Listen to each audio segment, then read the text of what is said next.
संस्कारधानी जबलपुर के 75 वर्षीय आदरणीय मोहन शशि एक वरिष्ठ साहित्यकार एवं ख्याति लब्ध पत्रकार हैं। आपकी अब तक 7 कृतियां प्रकाशित हो चुकी हैं। 8वीं कृति बेटे से बेटी भली का विमोचन इसी माह 10 नवंबर को होने जा रहा है। आज के समाज की ज्वलंत समस्या उभर कर हमारे सामने है, महिला शिशु लिंगानुपात में कमी आना। इस वर्ष 6 अक्टूबर से मध्य प्रदेश शासन ने बेटी बचाओ अभियान शुरू किया है। ऐसे समय में आपकी कृति बेटे से बेटी भली समाज के सामने आना इस दिशा में सार्थक प्रयास है। आइए हम शशि जी से उनकी विमोचित होने जा रही पुस्तक के बारे में जानते हैं। आदरणीय शशि जी, नमस्कार। नमस्कार। मैं चाहता हूं कि आपकी जो कृति विमोचित होने जा रही है उस संदर्भ में आपसे कुछ जानकारी चाहूं मैं। शशि जी, आप बताएं कि आपको यह कृति लिखने की प्रेरणा कैसे मिली? बहुत अच्छा प्रश्न किया तिवारी जी आपने। और आप ये भी जानते हैं कि समाचार में काव्य की प्रविष्टि के लिए मैं पहले भी बदनाम था और आज भी बदनाम हूं। पूरी ईमानदारी से कहूं तो यह 587 पृष्ठों की कविता एक बड़ी समाचार कविता है। मित्र, प्रेरणा समाचार पत्रों के उन शब्द चित्रों से प्राप्त हुई जिनमें कन्या भ्रूण कभी किसी नदी नाले के किनारे, कभी कचरे के डिब्बे में, कभी ट्रेन में, कभी बस में पाई गई। और इसकी गति तब तेज हुई जब कन्या भ्रूण हत्या का दौर चला और इस दौर ने मेरे समग्र मन को आंदोलित किया और यह एक बड़ी कविता आपके समक्ष है। शशि जी, आपको समाज और शासन से क्या अपेक्षाएं हैं?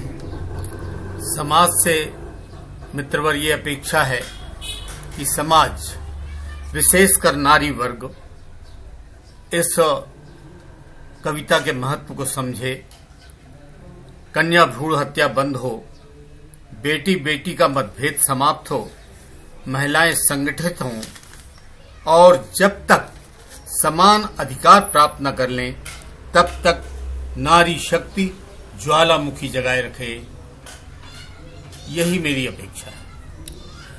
वैसे संस्कारधानी जबलपुर के सारे प्रबुद्ध वर्ग और सारा समाज जानता है कि आप शुरू से ही पत्रकारिता में अग्रणी रहे हैं। आपकी साहित्यिक सांस्कृतिक संस्था मिलन एक ऐसी संस्था है जो मध्य प्रदेश में अपना नाम रखती है। उस संस्था के माध्यम से ही आपने यहाँ के नवयुवकों को, यहाँ के समाज को एक ऐसी चेतना दी है जिसे जबलपुर का, मध्य प्रदेश का समाज भी भुला नहीं पाएगा। इसके माध्यम से आपने बहुत सारे ऐसे कार्य किए हैं जो अविस्मरणीय हैं। तो आप इस संस्था के माध्यम से और जबलपुर में आप अपनी पत्रिका के जो आप पत्रकारिता करते हैं उसके माध्यम से आप नवभारत में भी रहे हैं और वर्तमान में आप भास्कर में भी संपादकीय कार्य कर रहे हैं। तो इसको लेके मैं चाहूँगा कि आप ये बेटी बचाओ अभियान जो अभी चल रहा है ये, और आपकी किताब बेटे से बेटी भली, ये जो प्रकाशित होने जा रही है, इसको लेके क्या आप इस दिशा में भी आगे बढ़ेंगे और क्या कर रहे हैं आप पत्रकारिता और अपनी संस्था के माध्यम से? मित्र, ये काम तो हम और आपने मिलके पहले भी किया है, आज भी कर रहे हैं और भविष्य में भी करेंगे।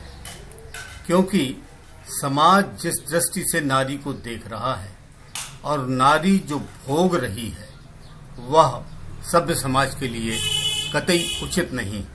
अतः हम पुरुषों को भी नारियों के हित में कदम उठाना चाहिए, प्रयास करना चाहिए कि उन्हें समाज में सम्मान प्राप्त हो, उन्हें समाज में प्रतिष्ठा प्राप्त हो और उन्हें समाज में समानाधिकार प्राप्त हो। फिर से मैं आपकी कृति बेटे से बेटी भली की ओर ले चल रहा हूँ और मैं चाह रहा हूँ कि आपने इतनी बड़ी 587 पृष्ठ की पुस्तक लिखी है, आप इस कृति को लिखने में आपको कितनी अवधि लगी, कितना समय लगा? प्रश्न तो बहुत अच्छा है तिवारी जी, लेकिन एक बात स्पष्ट कर दूं कि ये रचना मैंने लिखी नहीं। ये रचना किसी प्रेरणा ने, किसी अजानी प्रेरणा ने, किसी अजन्मी प्रेरणा ने लिखाई। कल्पना काफी समय तक दिमाग में घूमती रही, शब्दों पर नहीं उतरी थी,